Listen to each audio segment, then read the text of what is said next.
was something. yeah, whatever it was. Anyway, this is a tequila instead of 9 bottles, and one was platinum, one was the, and then so like we're like, what the fuck? What a great day! Like, how are we gonna get this home? We're all fucked up the next day and cool, all these people, and he's like, Dave, I made a terrible mistake, and I was so proud. I'm like, oh, I know what the mistake was. Okay, let's get started. I just want to thank everybody first of all for coming. Whatever's left is yours. Chapman College and Yeah. Thanks for I guess we should.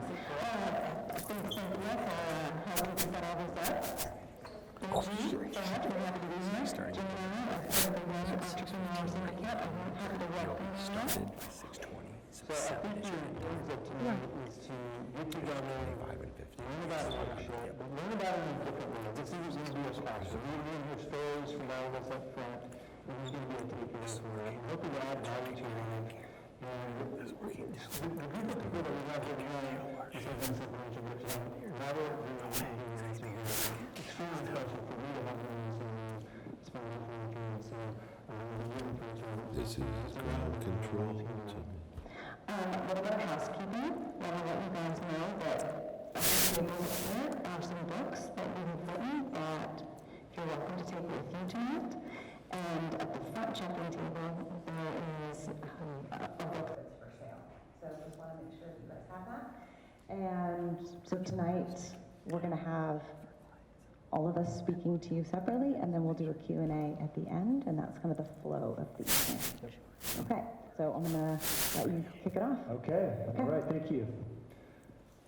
You know, I could come up here and read a bio for David Meltzer, and he's got a beautiful video. But I think it's more important to tell you the role that Dave played in my life, because it was a transitional period for me, going from owning a company and the stress of every day with employees and selling and doing all these things, transitioning from that, becoming a podcast host and a business consultant. And somebody like Dave took the time to say, hold on, Jim, let's think about what your values are, what's important to you, where are you going with your family, what do they mean to you, and let's work towards that. And so when you listen to Dave talk tonight, you can hear a story. And it's always funny because people introduce Dave as the guy that, you know, played a role with Lee Steinberg, the Jerry Maguire of the sports industry. But to me, Dave is the guy that has brought me one of the most important values I've ever had in my business life, and that was to understand what I could be good at, who I am, and what people will find in me when I coach them. So I'm going to introduce David's video, and then we'll bring him up.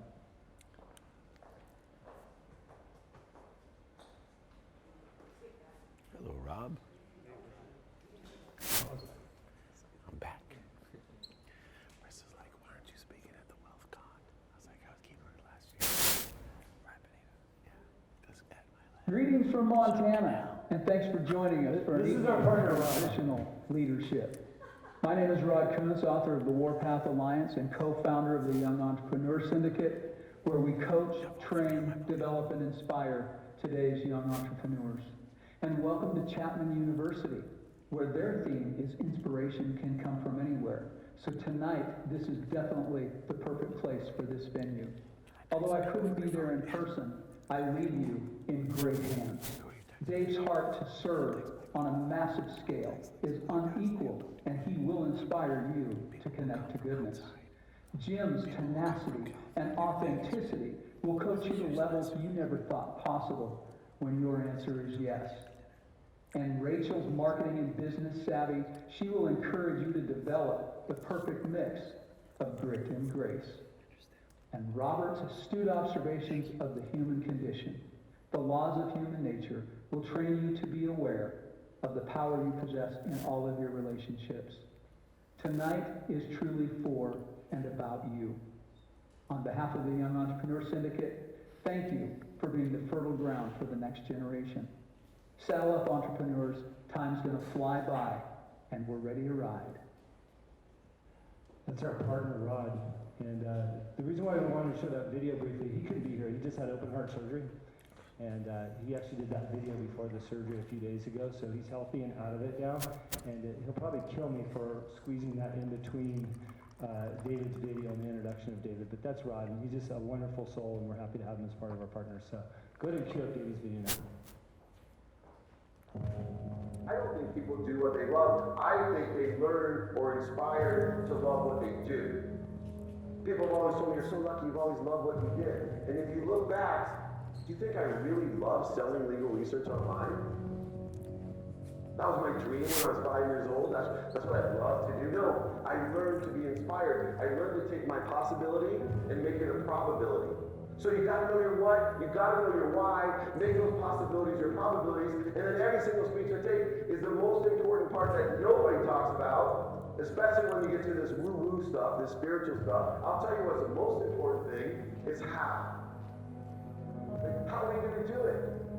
Most people think that happiness is enough, regardless of how much money they have, what relationships they have, what they've achieved. They think that happiness is enough, even over their health. And so, I started raising the stakes to be happy. And I believed that my happiness would be achieved by consistent, every day, persistent, without quitting, pursuit of my potential. People don't realize is that when we let our ego get in our way, the ego is the loss, the fear of loss. So we need to be right, we need to be offended, we need to be hurt, fearful. When that trajectory changes, what happens is you continually go the wrong way. So my job as a coach is to say, let's get into the enjoyment of the direct pursuit of my potential. Right? And so when the light went on, it was not about the potential of making money and being an entrepreneur, which is one of my specialties. And I said to him, look, this is an opportunity now to show how great you really are. We can't let the outside voices, right, determine our success. The happiness that we have comes from within. Why do we give that control to somebody else? And I came up with 4 really valuable things that I could stop with. And the first one was gratitude. Simple gratitude. Although I grew up with nothing, I was always grateful. Throughout the whole process of consistently, persistently pursuing my potential, I was grateful. It made my past better, my present brighter, and my future even brighter than that. In fact, I tell people all the time, if you want to change your life, change your employee's life, your family life is very simple. 2 words, say thank you. Say thank you before you go to bed, and say thank you when you wake up. And I guarantee you, if you can do that for 30 straight days, your life will change.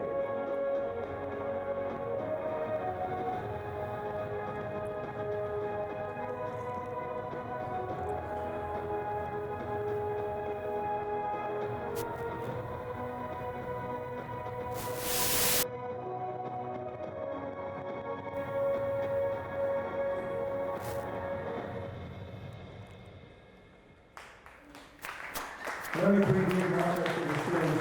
And Dave, yes, I give you 30 days of gratitude. Thank you for that. Thank you. Thank you for being here. Give me a hug. Thank you. Everybody, please listen to the heart of this man because he changed my life. So, Dave. Well, that's a big ask there. Well, first of all, I want to thank you all for being here. I would say showing up's half the battle. 0 to 1 takes as much effort as 1 to 100, especially as entrepreneurs. And it has for me in many ways. As I watched that video, I was thinking about an interview I did with a guy named Bob Parsons. Anyone know who that is? He's the founder of GoDaddy. He exited, he's in his 70s now. I think he personally exited from GoDaddy for like $4.6 billion.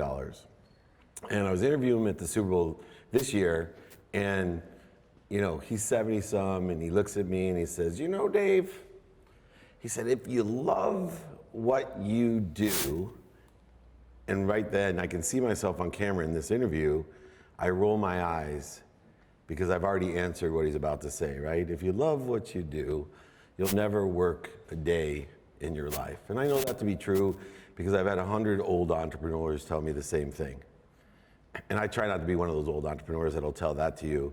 But not Bob Parsons. He rocked my world when we're talking about enjoying the consistent, persistent pursuit of your potential, my definition of how to be happy, how to be passionate, purposeful, and profitable, how to make more money, help more people, and have more fun.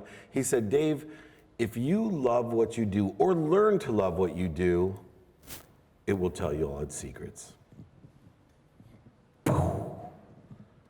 It'll tell you all the secrets, and if you do it long enough, it'll tell you more secrets, and if you do it consistently long enough, it'll tell you all of its secrets. And it's those secrets that allow you to reach your potential. It's those secrets that make everything easy.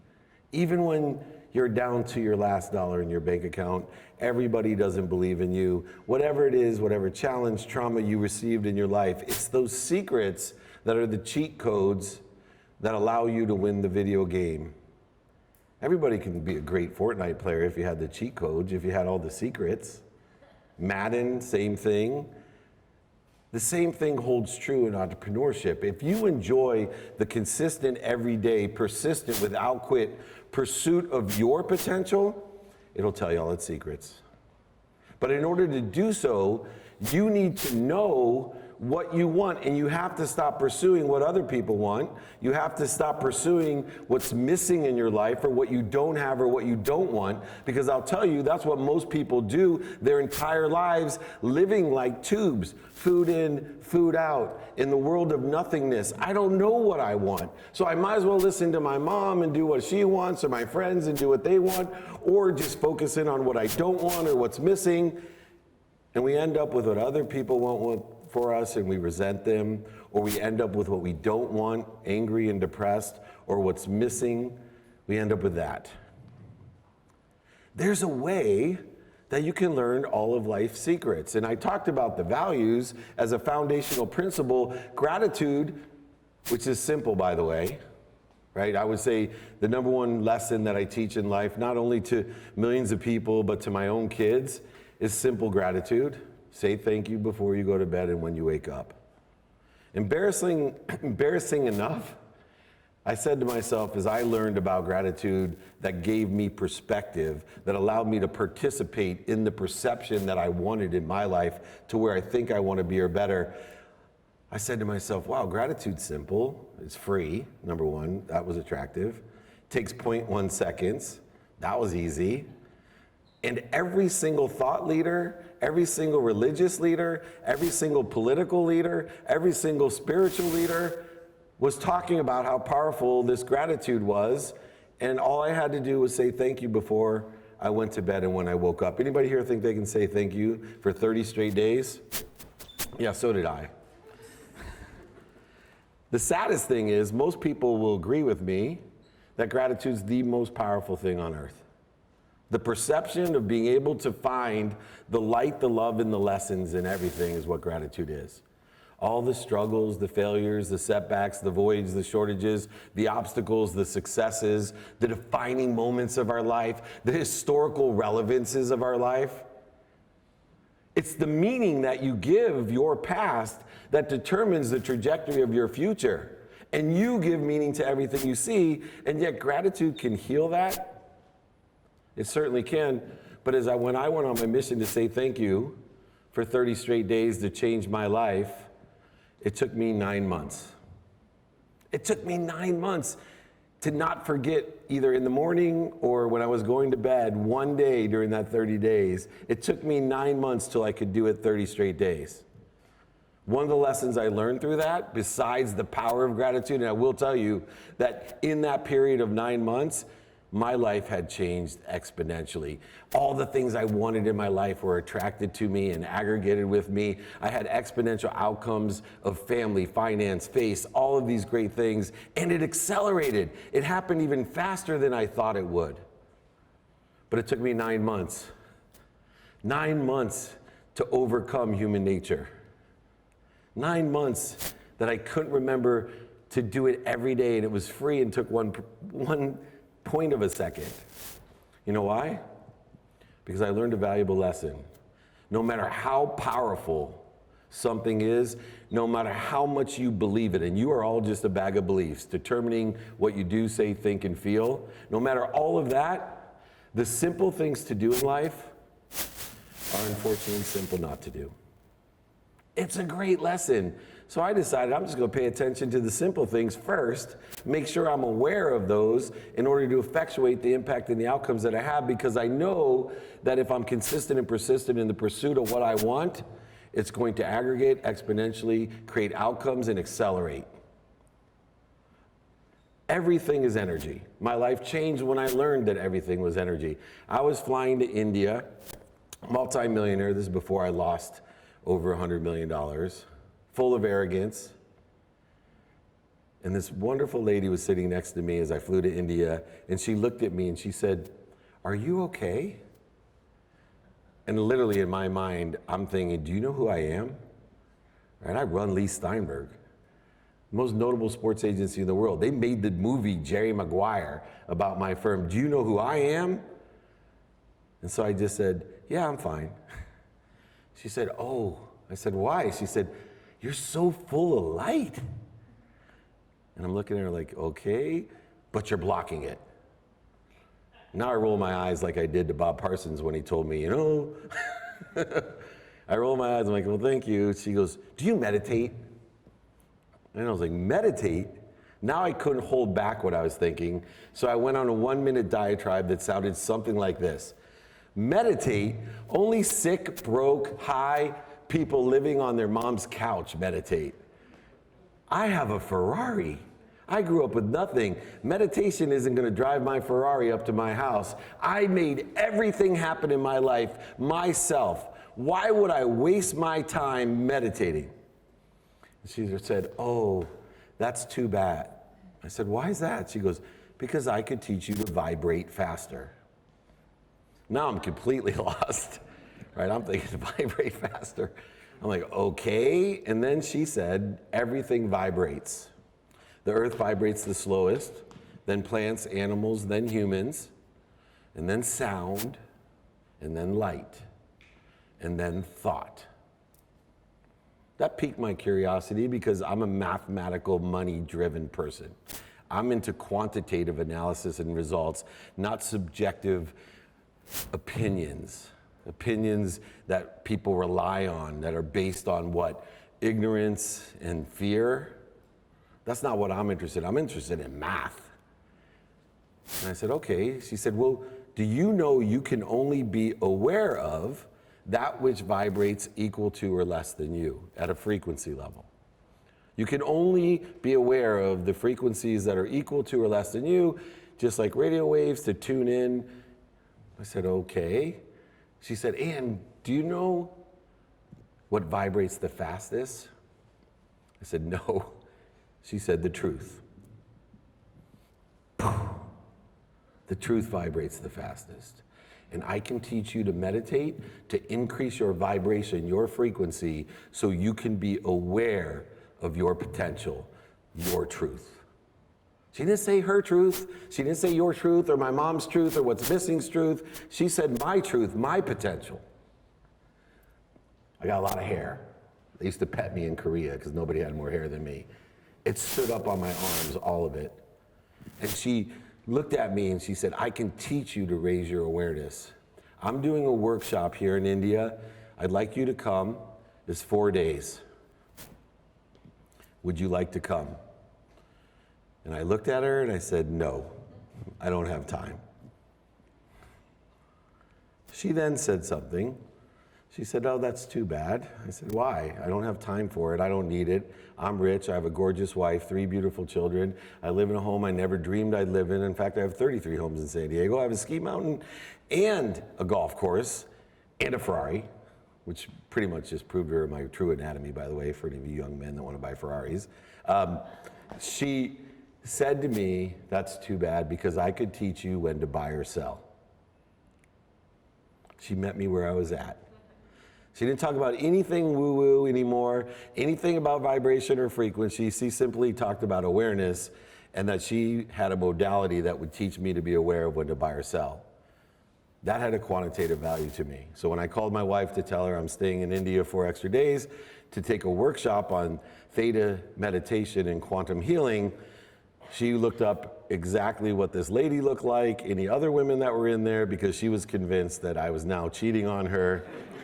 Because there is no way that David Meltzer would stay at a quantum healing or theta meditation seminar. And that changed my life because I became aware of frequency. Your frequency is your neighborhood. That's why mentorship is so important. Your frequency is like, if you're sitting in a neighborhood where I was born, the projects in Akron, Ohio, in a lawn chair with a Colt 45, with your best buddy that will lie in front of a bus for you, and you have this great business idea, and I look over at my buddy and I'm like, hey man, I got this great idea with the gig economy. I'm gonna create this transportation company where everybody can share their cars and it's gonna be worth billions of dollars and change the world. Or maybe it's a marketplace where you can order everything on earth online and be able to have all these the greatest ideas that have ever come recently in America. Well, my buddy with his Colt 45 would look at me and say, man, that is a great idea. And then we both continue to drink our Colt 45s. Because that's the neighborhood. That's the frequency that I was born into. And analogously, I want you to think about your frequency and what neighborhood you're in. Not a physical neighborhood of the projects in Akron, Ohio, but what neighborhood are you in? Why are you here today in this neighborhood, this frequency, this energy, this awareness, compared to the luxury home neighborhood, where you're sitting at the park with your foo-foo dog, some guy sitting next to you, maybe drinking some white wine spritzer or some great tequila, and you turn to him with the same idea, and he says to you, that's a great idea. How about I give you $2 million and get 10 of my friends to give you $2 million each? That's what frequency is. Your frequency is your neighborhood. And it's not just money, because money's an energy, but it's people and ideas.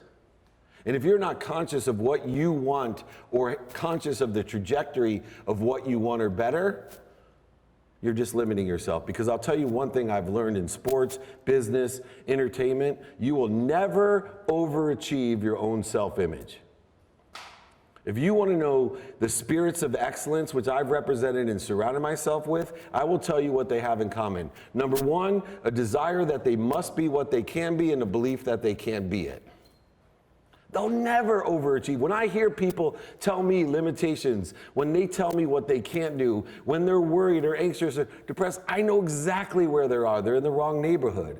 It's the wrong frequency. You'll never get there.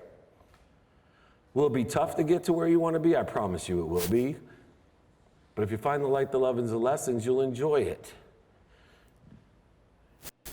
And what comes along with this frequency is an awareness of the people you surround yourself, the ideas you surround. What are you listening to? What are you reading? Who are you speaking to? But in the end, one of the greatest paradigm shifts of my life comes with faith. Now, I have a weird background with faith. I grew up in an extremely religious family. My brother still is a rabbi who went to Harvard, who worked for Clinton, and amazing scholars. I have 5 siblings, all of them went to Ivy Leagues, extremely religious, speak 4 or 5, my younger brother 6 languages, except for me. Because I believed that I did it. I went from a world of not enough, where everything happened to me, where there is no faith other than in self. If I'm gonna get out of here, it's gonna be me. Not God, Jesus, Muhammad, Joseph, it's gonna be me. And I did it. 9 months out of law school, I was a millionaire. I bought my mom a house and a car, which is what I wanted or better in my life. And I continued on. Me. For me. No more victim. I'd made it. Nothing was happening to me anymore. Now it was for me. Still just as scarce in energy.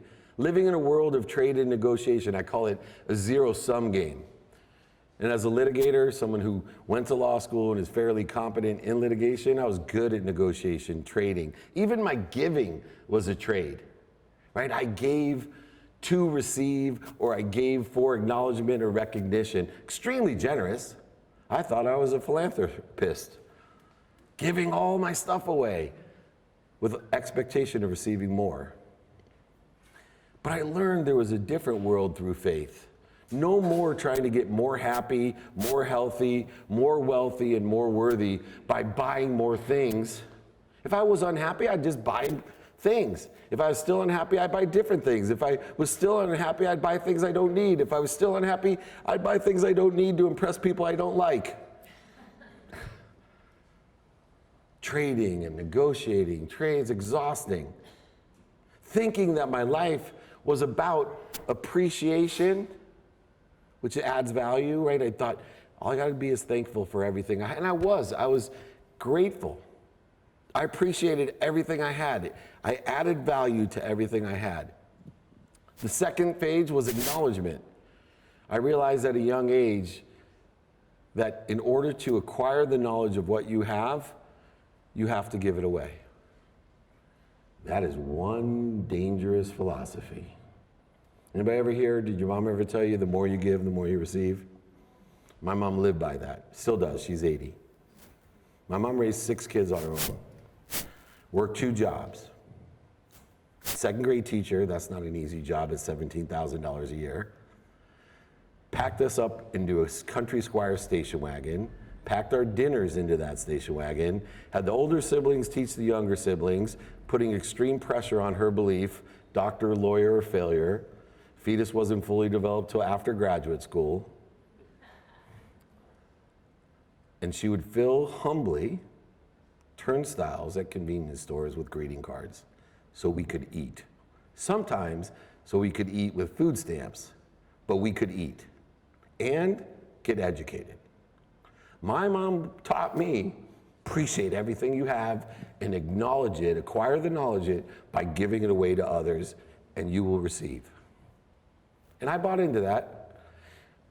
Over $100 million, I gave it away on important things, good things, and a lot of bad things. Because the more you give, the more you receive.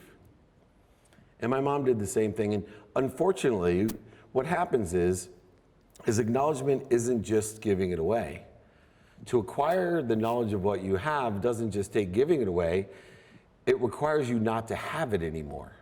That's how you acquire the light, the love, and the lessons in what you have, whether it's material or not.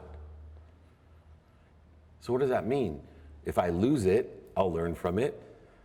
If it's stolen from me, I'll learn from it. If it's cheated from me, I'll learn from it.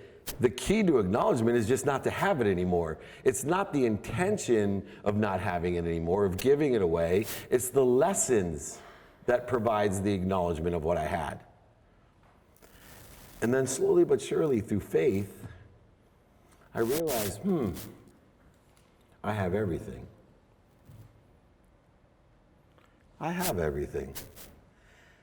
I don't need to be more happy, more healthy, more wealthy, and more worthy, because I believe that there is more than enough of everything for everyone. That there's an omniscient, all-knowing, all-powerful, enough power in my pinky to light up Manhattan is what my mentor, my first mentor, Bob Proctor, told me. Enough power in your pinky to light up all of Manhattan. What are you doing to interfere with it, son? Because you're part of an infinite, abundant, unified system that loves you more than your mom loves you. It's here to protect and promote you, even though you can't see that it's protecting and promote you. And so not only do you live your life in appreciation, being thankful, adding value with productivity, accessibility, and gratitude to everything, finding the light, the love, and the lessons in everything, including losing over $100 million and going bankrupt. You find the light, the love, and the lessons in everything you see. But you acknowledge it at all times by not putting your intentions on the outcomes of what you have. So how does that work? Well, you have to have faith. Now, my faith, like I said, I studied all religions, still do. Studied most philosophies, theories, and spirituality. I still read the Course in Miracles. I've read the Old Testament, the New Testament. I still read the Bhagavad Gita. Say that 10 times fast with these lips. Holy moly, what did I find? That basically faith is the best option. I'm just a best option businessman. I've evaluated all the different things and realized that nobody here, and none of the millions of people that I've asked, whether it's on videos and podcasts and movies and TV shows and speeches and all the things I do, I put it out there and I will to your group. Tell me something better to believe in and I'll believe in it. You can call it God, Jesus, Muhammad, Joseph Smith, Buddha. I don't care what you call it. Tell me that there is something better than believe in, than something that knows everything, that lives in an infinite way, abundant to all, loves you more than your mom, and protects you and promotes you at all times. And so if you have that faith, whatever you call it, no more. You already live in more than enough. So every day I wake up knowing I am happy, I am healthy, I am wealthy, I am worthy. I just got to figure what I'm doing to interfere with it. What are you doing to interfere with it? There's an abundant world of everything. And it's so much easier when we have gratitude, forgiveness giving us ease, accountability giving us control, and effectively communicating with our source so that we can give more. You can't give more with less. My mom has proven that in her lifetime to me, that you cannot give more with less. Because my mom set out an intention to give everything she had to her children, to the Sunday school, to her community, to the women's lib back in the 60s. Everything she did was just to give more, give more. And what happens? She appreciated everything, so she expanded who she was. She acknowledged it. She gave it all away. Her health, her wealth, her happiness, her worthiness. She gave it all away for others. But instead of asking for more with faith, instead of living in a value add world, instead of a zero-sum game, because she never refilled her expansive vessel, slowly but surely, she dissipated, depreciated, and dissolved to where she now, at 80 years old, has given away her health, her wealth, her worthiness, and her happiness because she has to now need help. And she can't give. She can't give. And it's killing her. I want you to not only think about giving, but I want you to think about receiving. I want you to think about, what do I want today?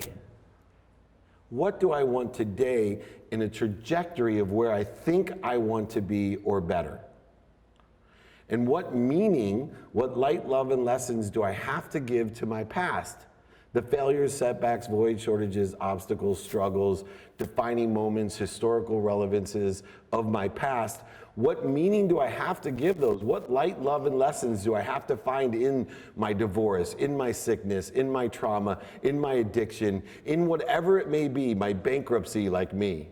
What light do I have to find in that in order to fuel my trajectory, not limit it or inhibit it?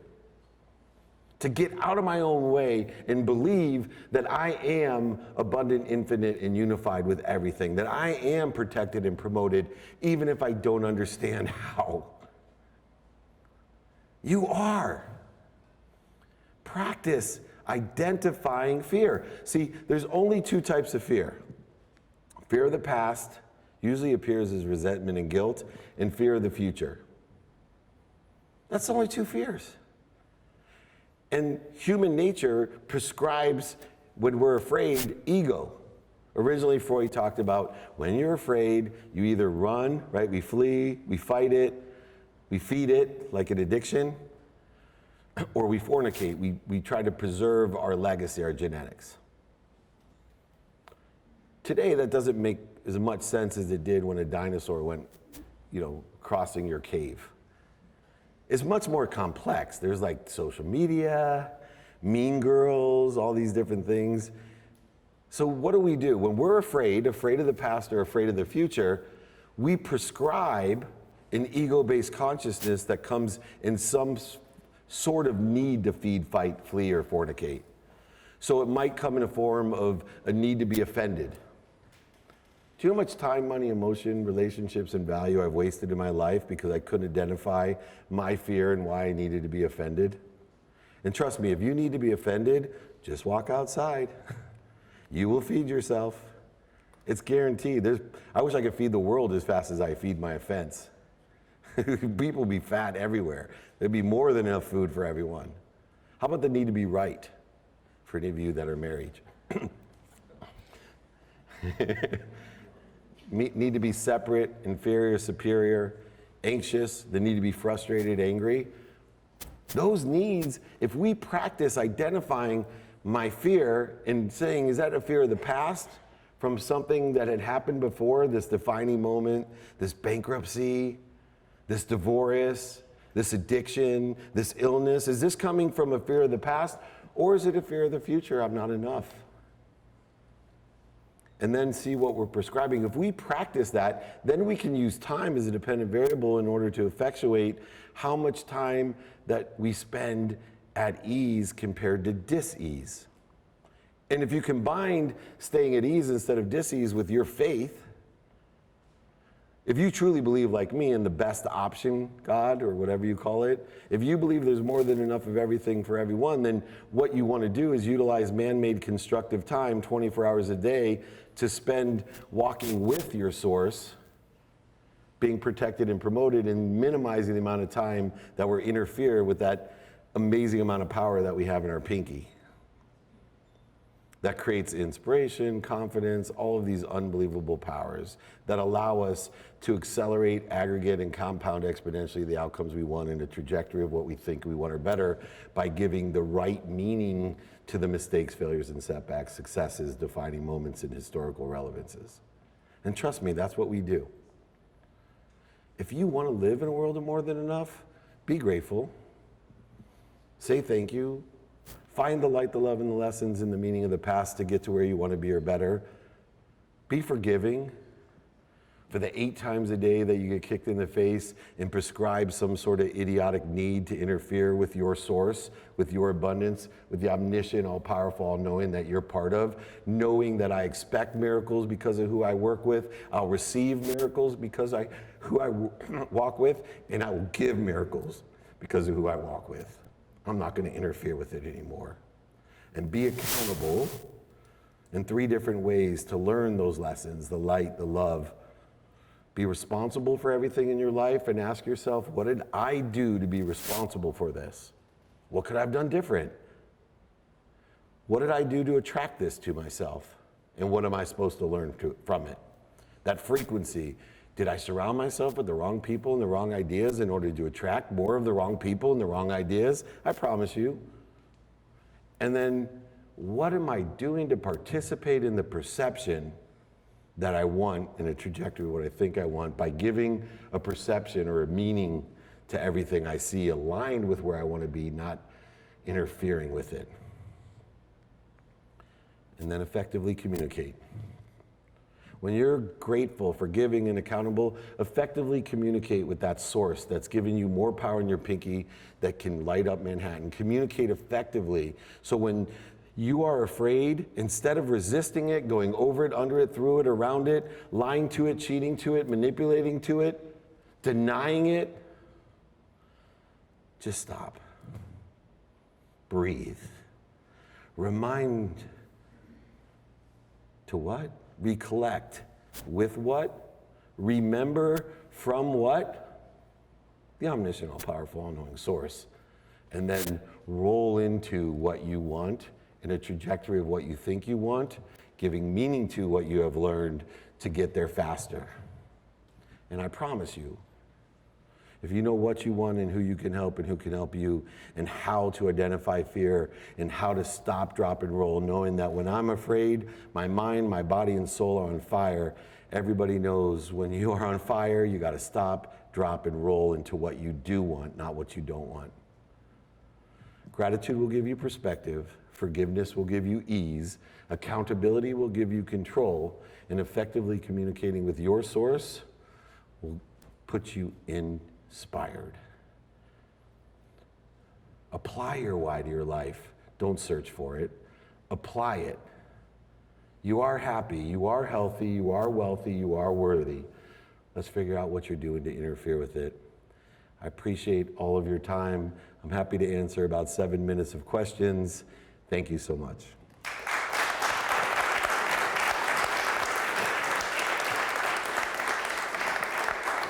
All right.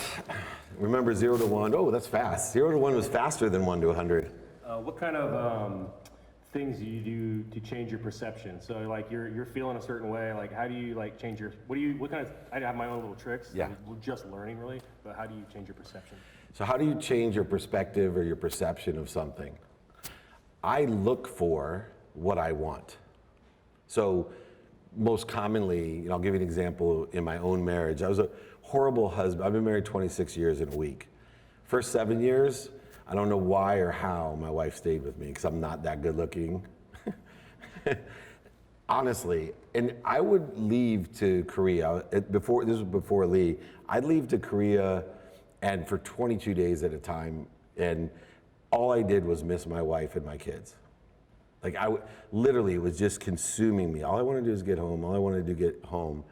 And then I'd get home and I'd see shoes on the staircase. And somehow, in the infinite wisdom of the universe, all I could see was how ungrateful and how miserable my life was because my wife offended me because she left her shoes on the staircase. So instead of telling her what I had been feeling for 22 days, I decided it'd be wise to tell her what I didn't want in her. I married her, I knew she was a pig. She's a slob. There's shit on her floor up to my knees. I'm OCD, I know that. I'm like, as a joke, in the first house I built, she had black absolute countertops because she loved for me to have a party and spend the whole party cleaning fingerprints off the counter instead of having a good time. She was much wiser than me. The minute I started looking for what I wanted in the situation, event, person, whatever it was amazing how I got more of what I want. So if I was driving home late thinking I'm gonna be in so much trouble, my wife's such a B word, I can't believe I married her, she's gonna be so mad, she doesn't appreciate everything I'm doing, only reason I stayed there was so I could have this house and car and boat and plane and blah, blah, blah. That's who I got when I got home. But the minute I started changing my perception, I'm so blessed. I found the most gorgeous girl who's blind and deaf who appreciates me not being home. That's who I got. I'd walk in, she's like, oh, I'm so grateful you're here. I know you were staying at work late for me. Oh, you're so beautiful. There's the blind part. Tell me everything. It's amazing. It's the weirdest thing in the world, but we give meaning to everything we see and we get more of the meaning in which we see. Thus, one of my mentors, Wayne Dyer, said it simply, and I think he got it from Xander's, change the way you look at things, and the things you look at change. Physics-wise as well. Practice that. Next question, anyone? Yes, sir. Mr. Smiles, go ahead. How do you know when your actions are led by you being connected through source or via your own human nature wants? I love that question. How do you know when it's source and how do you know when it's human? For me, it's really simple. It's always source, except for I have 3 things I can do as a human being in order to effectuate clearing the interference between me and source. So what I believe is that utilizing the 24 hours in a day. See, the past is infinite. The past is infinite. It goes on forever, the past. That's why, people, I spoke at the Global Sports Summit in France, and I gave this inspirational sport, this speech, and the French are a little bit resistant, some of them at least, and this lady comes up to me and goes, I really appreciated your infinite views, but what about the French-American War? Like, okay, if we're gonna allow that to, right? The past is infinite, the future is infinite, so if we wanna know what we can do in order to effectuate clearing the interference between us and abundance, us and the infinite power that we walk with every day, it's the daily activities. Know what you want personally, experientially, giving and receiving. Know who you can help and who can help you. And then study time, the 24 hours of today, the activities you have planned, don't have planned, your sleep, paid for, unpaid for. with lenses of productivity, of how am I going to provide value during this 24 hours? Accessibility, how accessible am I to others, and how am I accessing what I want? And most importantly, gratitude. How quickly can I find the light, the love, and the lessons in all these activities? And then the magic gift of human experience is confirmed, in my opinion, by those people that know their now. How do I know if someone knows their now? See, 100% of the things you do now get done. It is the actual materialization of what you do, say, think, feel, and believe is now. What you do now gets done. Those people that know how to prioritize know what to do now and know what to do next at all times. They know what's important to them. So when God laughs at them for coming up with a well-developed plan, and you get a crying 19-year-old daughter right in the middle of what you thought was the most important meeting of your life, you know exactly how to prioritize that. Because you've studied your time. You pay attention to, give intention to the coincidences that you want. You want to know what part in place you play? It's in 24 hours of what you think, say, do, feel, and believe. You are all a bag of beliefs. What you believe will determine what you think, say, do, and feel. What you think, say, do, and feel, and believe will determine the trajectory that you're on. Control those beliefs. But, you know, I came up with this brand. It's the Ferocious Buddha. Because it's the hardest thing that I, as a coach, teach people. Because I'm very Buddhist, I'm very Zen. I allow everything to happen, like Michael Singer, right, billionaire, allowing everything to happen. But most of you can't keep up with me in a day. See, I'm ferocious with time. I'm ferocious with activity. I'm ferocious with my sleep. I'm ferocious with my discipline. I'm ferocious being consistent. But I'm Buddhist, allowing whatever the outcomes are, knowing that whatever the outcomes are, it's bigger and better than anything I could have imagined. Even if everyone else and me agree that losing over $100 million and going bankrupt just sucks. And if somebody would have asked me when it happened, when I had to go walk to my mom's house, the only reason I wanted to be rich was to buy my mom a house and a car, and I had to go tell her that I had lost everything. But yet, more than that, not only had I lost everything, but I didn't take my name off of her title on the house that I gave her. So Genius lost her house as well. So not only did I tell her that I lost over $100 million, went bankrupt, but I got to tell her, the pleasure of telling her in radical humility, I lost your house and you have to move. I can tell you that that may have been one of the most challenging things I've ever had to do. Here I am, 15 years later, from 2008, from that walk of shame, to tell you I'm protected and promoted.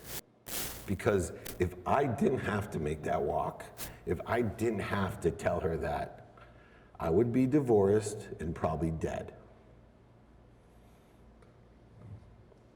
So when real bad shit happens in my life, I just think to myself, I'm just not smart enough to understand this, but I believe in the best option in my life, that there's an omniscient, all-knowing power, an infinite power that loves me more than my mom. I just don't understand how losing $100 million is going to put me into a better place, a better situation, or make me happier, more fulfilled, passionate, purposeful, and profitable. But I'm here to tell you, it did. So if you have shit happen in your life, or have had shit happen in your life like that, I promise you, the best option of faith keeps you in those ideas, that frequency of protection and promotion. Let's just figure out what we're doing to interfere with what we already have. All right, I appreciate all of you. Last thing real quick, if you didn't get a book, if you want any of the exercises or the practices, or you just want to follow me, email me. We do free meetups, I do free Friday trainings. I have groups and dinners and all these things. David@dmeltzer, it's up there, or DM me. If you forget all that, just remember my name, Google me.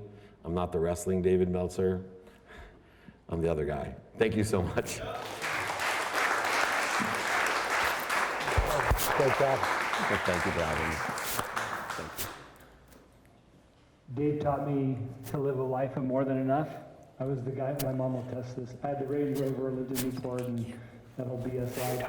But Dave taught me how to live a life of more than enough. So please, his books are over there. Please connect with him.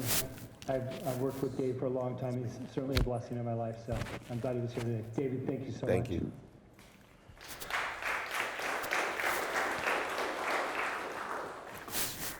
So I had the opportunity to work for a big company named Kettle One Vodka. If you've heard of the brand, big in Orange County, they've done Aliso Viejo. At the time, I was our vice president of PR events and marketing. I was their first marketing employee ever. And one of the things that I learned about those types of companies is that you have access to other companies that are amazing. I had the opportunity to work with some of the best marketing companies in the world at the time. If you've been in marketing, you know the name Saatchi & Saatchi. Everybody knows the name around the world. They are amazing. It costs a lot of money, though. It wasn't cheap. After I left that company, we'd sold for $1 billion.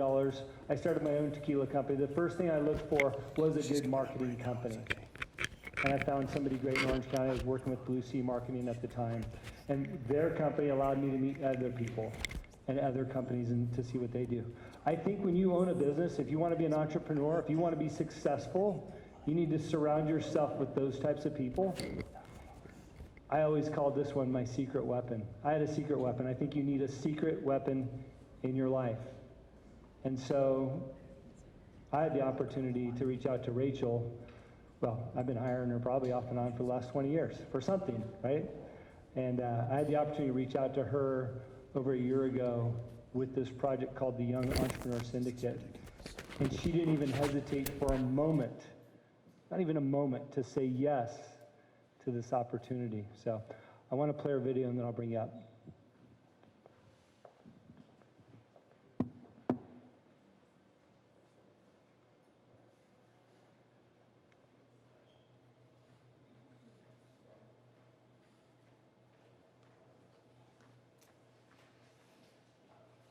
Way to challenge growing up, I envision more profound goals and aspirations, and not just for myself, but for all women. As the world evolved, so did I. I transitioned from merely dreaming of my goals. We're going to start it over. It's playing twice.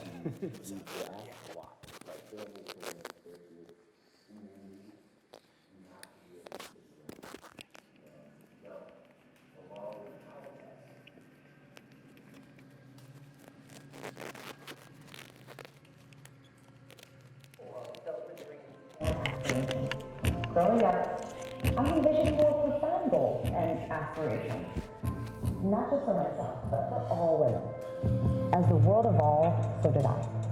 I transitioned from merely dreaming of my goals to being a builder of reality.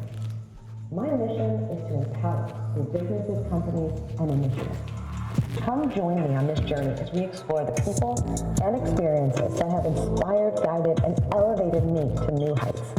Get to know the world of Sunday Brunch Agency, the first fully remote female-owned marketing agency in Orange County.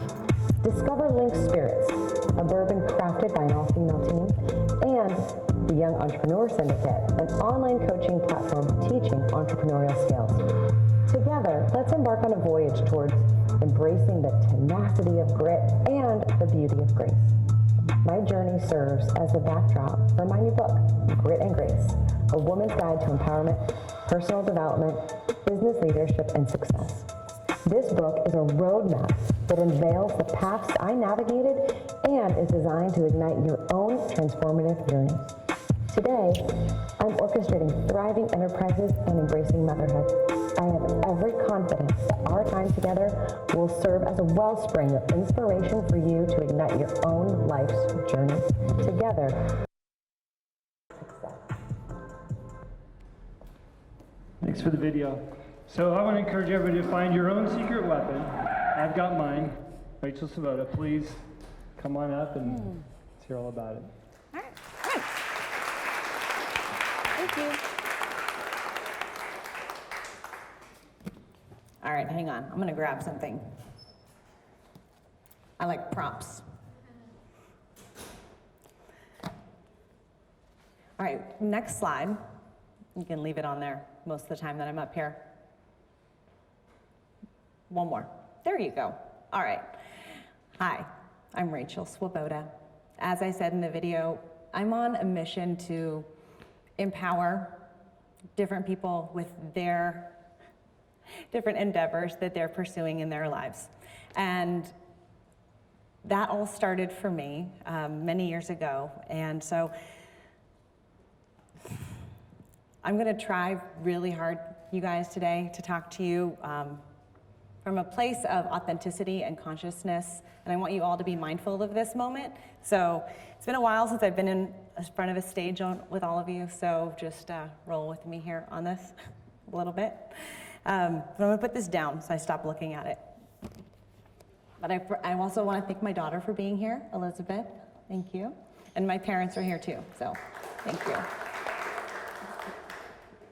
All right, so I'm a businesswoman and a mom. And I've been in advertising and marketing for 20 plus years. I started working in Los Angeles, and then I told everybody I'm gonna own my own advertising agency someday. That's what I really want to do. But I didn't know how I was gonna do that. And the journey was one where I had not grown up in an environment where I knew what it was to be an entrepreneur. And so I was looking for inspiration from other people. I was looking for inspiration from other business owners. I was watching movies. I was trying to look for examples on TV where I could get inspired and feel empowered and try to ask the right questions from the right people. And so now, as a businesswoman, I want to be an example for other people so that they can look ahead and see the things that I'm doing and think, okay, if she can do it, I can do it too. So we're all on a different path and a different journey, but I gotta tell you, it's really important for me as a businesswoman and as a mom to balance those two roles. So I'm gonna start with telling you guys a story about what happened to me on May 14th of this year. On May 14th of this year, for those of you who don't know, that was Mother's Day. And on Mother's Day this year, we weren't overscheduled. We weren't running all around to like brunches or anything. I was gonna stay home and I was gonna relax, and I was really excited about it. And my son had other plans for me. He was like, no, let's go play. And I was like, okay, I don't like to tell him no. He wants to go play. Well, we're gonna do that. He wants to go on the golf course. Our house backs to a golf course. We go out, we get the soccer ball and the golf clubs and the dog's out there and they're running around, having a great time. And the dog trips and falls in the sand pit and like kind of twists her ankle a little. And she lays down and she's like, okay, I'm done. So I'm like, oh, all right. And she's a poodle. She's a standard poodle. And she's kind of, glamour girl. Her name is Sassy. So I pick her up and I'm carrying her. And to get from the golf course back to the house, you go through the gate at the back in the backyard. You step into a planter and then a 3-foot drop down. So I'm carrying this 60-pound dog, and I step from the planter down to the ground, and I roll my ankle on a cinder block that had been kind of left lying in the way. And I fall and twist my ankle and scream bloody murder I thought it was broken. I didn't drop the dog though. She was fine. She was totally fine. We spent the rest of the day at the urgent care. Kids came with me. They were very supportive. And the ankle is fine, by the way. It's not broken. It was a tear, level 3 ligament tear.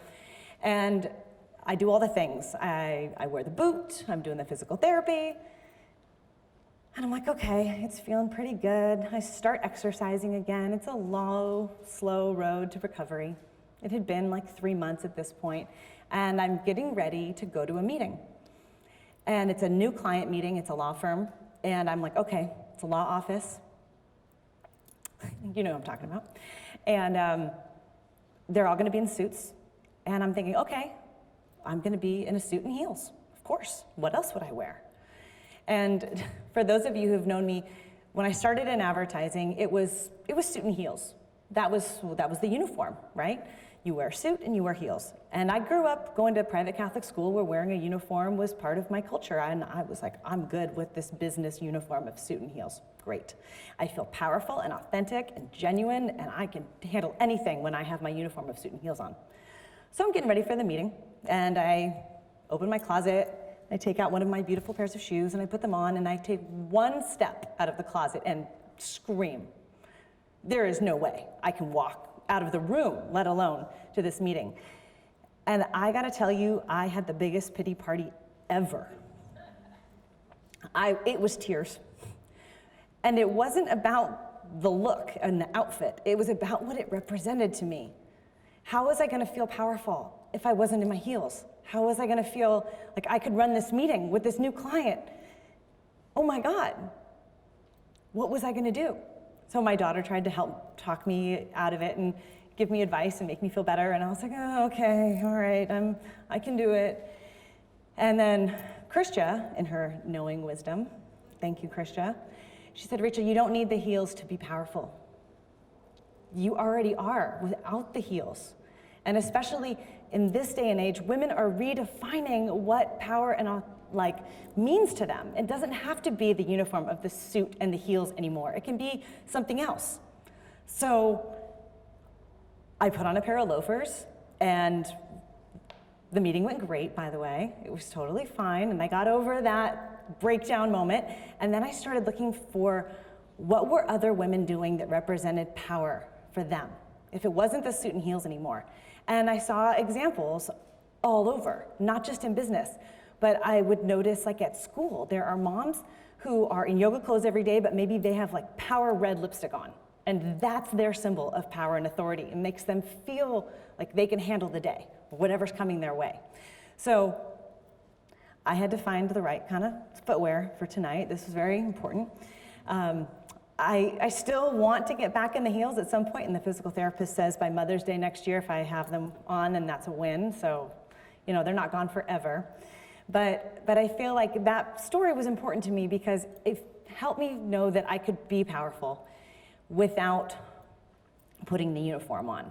So I don't know what that is for you in your life and what represents power and authority, but we all have something that we're holding on to, and maybe it serves you, and maybe it needs to change over time.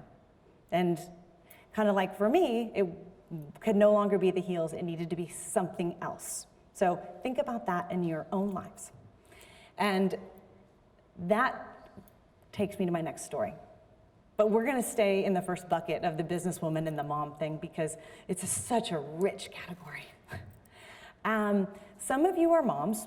Some of you might be moms someday. Some of you have been moms for a long time. But you all probably know that when the kids are at home for summer, it's a different reality. Or if they're home for homeschooling, it's a different reality. And I wanna talk about the difference of when you're wearing the two different hats. You've got your mom hat, and then you've got your work hat. And they are very, very different. And I want you to visualize what your two different hats are. My mom hat is tattered.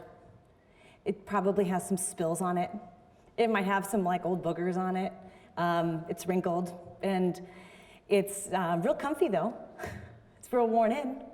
And then I've got my imaginary work hat, which is crisp and polished and pristine and dry clean only, and it's fancy, right? But when the kids are home for summer, I wear that mom hat a lot. The balance between wearing the mom hat and the work hat is not even over the summer. So it's something that I think moms struggle with at different times in their lives. And how do you balance taking time for yourself, cooking meals, driving them places, living a life of service to them, which you love to do, and it's wonderful, but how do you also make time for your business and for yourself and for your romantic relationships and for all those other things that you want to do without losing yourself?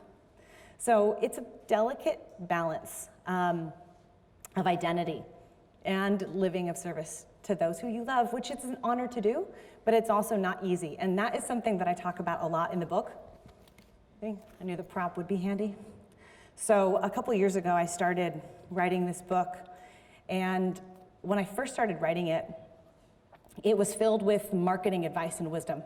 Because like I said, in 2016, I started Sunday Brunch Agency, which was the first virtual female-owned marketing company in Orange County at the time. And then I realized that all the marketing advice that I was putting in the book or in blogs was quickly outdated. And it was like the world was changing too fast for the advice to still be relevant. So the marketing advice in the book are pieces of evergreen advice that are more strategic and not about tactical execution. paired with personal stories about some of the stories that I told you today are in the book, but there's a lot more in there. All right, busy versus productive and effective. I talk about that in the book a lot because for a working mom, but you're all busy. Even if you're not a working mom, you're busy, right? But I think the differentiation between busy and productive is very important. I think we used to wear busy as a badge of honor. And it was something that people would talk about. How are you? Oh, I'm so busy. I'm so busy. Oh, okay, great. You must be important too then, right? But over time, I think what happened is it didn't sit well with me anymore. And I think a lot of people have been talking about being productive. So a few years ago, I started doing the Andy Frisella 75 Hard program. Raise your hand if you've heard of this program. Oh, I love it. I love it so much, I'm gonna throw something on the ground. If you haven't done it or you don't know about it, it's a lifestyle adjustment because it teaches you about how to really prioritize your time, and it gives you different tasks that you have to do every day for 75 days in a row. So that was a real big win for me because all of a sudden I was doing these tasks, and I'll tell you what they are. You take a progress picture every day, you work out twice a day for 45 minutes. We're doing it right now, by the way. What day are we on? Day 8. You follow a healthy diet, no cheat meals, and no alcohol, and I think that was all of them, right? Oh yes, and read 10 pages of a book. Not a fictional book, and drink a gallon of water every day. So I talk about that in the book too, but it really teaches you about how to prioritize your time, and that was really important to me because it made me a better version of myself. It also gave me a lot of wins throughout the day so that I had really good internal self-talk. Because I think women, especially women, have a hard time with negative self-talk. It's like, oh God, I don't like my thighs, or I don't like my, extra 10 pounds I'm carrying, or whatever it is, right? But when you're doing 75 hard, all of a sudden you have all these little wins. You're like, yeah, I drank my water. Oh, I'm awesome, right? So we all need these little wins and positive self-talk, which helps make you a better version of you, which helps to make you a better mom, helps make you a better businesswoman, helps make you a better wife, all these things. So I wanted to mention that. Time management, effective routine. All right, betting on yourself. When I started my own company, I bet on myself. When I started my second company, Link Spirits, I bet on myself. When Jim and I started the Young Entrepreneur Syndicate, I bet on myself. And if any of you are having those moments where you're thinking, can I do it? Am I gonna pull this out? Do I have what it takes? You don't know unless you try. So I would encourage you, if you have questions about that, join the Young Entrepreneur Syndicate and we answer these questions for you. We give you the support and the community that you need in order to accomplish your dreams and your goals and to move your life forward. Because we've all been in those moments where we're like, I don't know, can I do it? But I'm telling you that you can. If I can do it, if Jim can do it, if David can do it, then you guys can do it too. So I think that's also, it's showing a good example for your kids. Having a daughter is fabulous for me, by the way, and I was telling a story about you earlier tonight. Someone said, oh, you're setting such a good example for her. And I said, well, I'm really just giving her the opportunity to see women do different things. When she was 5 years old, I brought her to a red carpet event and I was speaking in front of 1,000 people. And she said, oh, Mom, I'm gonna get up and speak tonight too. And I said, you are? What are you gonna say? She goes, oh, I'm gonna thank everyone for coming. I said, okay. So to kick off the night, she got up on stage and welcomed everybody to this huge event. And then she twirled on stage, and I'm thinking, wow, this girl's amazing. So I'm continuing to just open doors for her and give her new opportunities. So, bringing your kids and showing them different things and giving them different examples is so important. So, and my parents always did that for me and giving me different examples of people to learn from and look up to, which I really appreciated. All right, you guys, tonight, I want to tell you about the book a little bit more. This is an early advance copy of the book. This is my disclaimer, okay? That basically means that the proofreading is not finished yet. So please don't judge it on the proofreading. This is hot off the press. The balance of grit and grace, I've gotten 2 people who told me that the book has a lot of grit, not a lot of grace. So it's a little heavy on the grit side. Just know that going in. And how many of you saw that show on Netflix called Kaleidoscope? 1. Okay, you guys, I'm going to share with you. Netflix had this really cool short series. It had like 8 episodes. It was called Kaleidoscope. And each one had a different color. And the way that it was set up is that Netflix would serve everybody a different order, except for the last one. And you could watch the series in any order, and the ending still made sense. So I want you to think about that when you're reading the book. You don't have to read it from front to back. You can skip around. You can pick whatever chapter is going to be impactful for your life at that moment in time. So it's kind of like Kaleidoscope. You just start wherever you want, okay? You don't have to read it from front to back. The last thing is I have a lot of references in here, like I talked about tonight with the 75 Hard program, or I talk about Simon Sinek, or I talk about other people that have impacted my life or have inspired me. I encourage you to dive deeper, learn more about those people and their teachings. And if you already are familiar with them, then that's fantastic. And the last thing I'm going to share with you, next slide, please, is this is something that's really important to me, and I teach this and talk about it all the time, and it's time management. And it's not just time management in terms of your day, but it's in terms of priorities. And it's how you decide what's urgent versus not urgent, what's important versus not important. And you'll find that the majority of us spend time in this bucket right here. Things that are urgent and important, and this will like throw off your whole day of anything that you have planned to do. So we all need to carve out time for those non-urgent but important things, like writing a book. That's definitely important but not urgent. So like even to write this, I had to get out of town in order to do it.